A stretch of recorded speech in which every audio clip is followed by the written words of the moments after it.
Hi, friends. Welcome to All Things Mindful. And in this podcast channel, I create podcast episodes and healing affirmations to help you calm your inner critic and lead a more mindful life. By the way, I forgot to introduce myself. I'm Shika. I used to work as a counselor and now I create motivational content on this podcast. Today, we are going to discuss how we can reduce or deal with the feelings of inferiority when we compare ourselves with someone else. The reason why I feel called or motivated to create this episode is because I'm reminded of someone I know. Let's call her Sherry. So, Sherry feels insecure and inferior, and she feels small whenever she compares herself to a friend of hers named Gemma. So Gemma is a highly successful person. She is a high achiever. She has her own business. She is also actively contributing to the community, and she is someone who is a public figure in that sense. So whenever Sherry sees Gemma in the news or in any media platform, Sherry will start feeling very insecure about herself, and she will start second guessing her decisions, second guessing her life decisions, second guessing the options that she has made in life. And the thing that makes it more painful was that they were both at the same level when they were in college years ago. So Gemma has become this textbook definition of a successful person, whereas Sherry is a homemaker with two kids. For Sherry, whenever she sees someone as successful as Gemma, for example, who used to be on the same level as her in the past, her inner critic will start to be activated, and her inner critic will say things like, you should have known your path since you were in college. You should have taken a more lucrative degree. You should have stuck to one path instead of job hopping or pivoting from one career to another. Look at your friend. She stuck to one path. She knows what she's been wanting since she was young, and look at her now. She is so successful. She is well known. She's contributing to society. She's a public figure now, obviously monetarily successful as well, financially abundant. So Sherry's inner critic will start to criticize her whenever she comes across a former friend, for example, whom she considers more successful now. The issue with this inner critic, which is always active, is that Sherry will start to be influenced by outside opinions and external voices and other people's opinions and other people's definitions of success. Because once she starts second guessing herself, and once she starts doubting herself, once she stops trusting herself, and once she starts to be unsure of her decisions or start questioning her ability to make decisions, that's when she's going to be swayed by outside opinions. That is when she is going to make decisions based on other people's definition of a quote unquote successful life. When someone is second guessing themselves and having second thoughts about the life that they are leading or the choices that they have made, that's when they are most susceptible to being influenced by external influences and external opinions.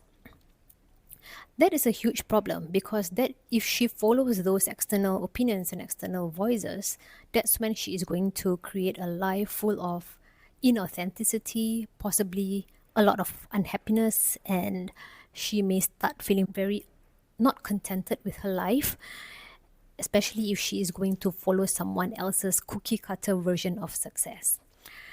So that is the issue here, especially if our inner critic keeps harping on how we should have done this in the past, or we should have followed that person's example, or we have made rubbish decisions in the past. When our inner critic keeps harping on that, that's when we will start looking at other people and start making decisions based on other people's lives. So that is quite an undesirable position to be in. So what I will do if someone like Sherry comes to me and asks me what she can do about this inferior feeling that she has, I will try to find out what is this desired feeling that she wants to have in her life. Maybe I'll ask her, why is having this successful life like Gemma important to you? And Sherry may say something like, I will feel valued, I will feel like I'm worthy in society, I will feel like I have a lot of power, I feel like I have a lot of impact, I feel like I matter to society. So Sherry may answer that. And then from then on, what we can do is we can ask them to give examples of success stories where they have achieved value or achieved worthiness or achieved power in their own lives. And I will also ask Sherry to think how she can get all those feelings that she wants in her current situation. As a homemaker of two kids, how can she get those feelings of worthiness, power, and impact in her current situation? Instead of asking her to eradicate that feeling of inferiority, I will ask her to think of how she can add feelings of value and worthiness and all these things that she wants in her current situation. Maybe she will say something like, I can choose to do some volunteer work in my free time so that I can feel valued or I can feel worthy in some way, or so that those needs are met. Sometimes that might seem like a big step, especially if someone has never done this before, has never volunteered before, for example. So one thing I will also ask Sherry is that what can you do today or what can you do tomorrow to feel those feelings in your life? It can be something as small as I can donate some money to a homeless person I see on the street. That can also give her that feeling of worthiness and also having an impact in society. So the actions that she takes does not have to be grand actions. It can be something as small as something she can do today within the next hour or something she can do tomorrow. That's when we'll take small steps and slowly build up to something much bigger. Our aim is not to make Sherry's life duplicate Gemma's life. Our objective is to make Sherry feel valued, worthy, powerful, and impactful, all those feelings that she wants. So we are going to help her get those feelings in her current situation, with her current situation, in her current state. If she wishes to get a job, for example, to get those feelings, she can do that, provided that the decision to take a job, a full-time job, for example, is something which is driven by a desire to thrive instead of being a fear-based decision. She can also make changes in her life, intentional, mindful changes in her life to get all those desired feelings that she wants. Or she can also choose to get those feelings in her current state, whichever works for her at this moment. And if you are facing the same situation, you can do the same. You can do this exercise with yourself. Try and think of how you can get those desired feelings that you want in your current situation with whatever challenges or with whatever blessings and abundance that you have, and get creative about it.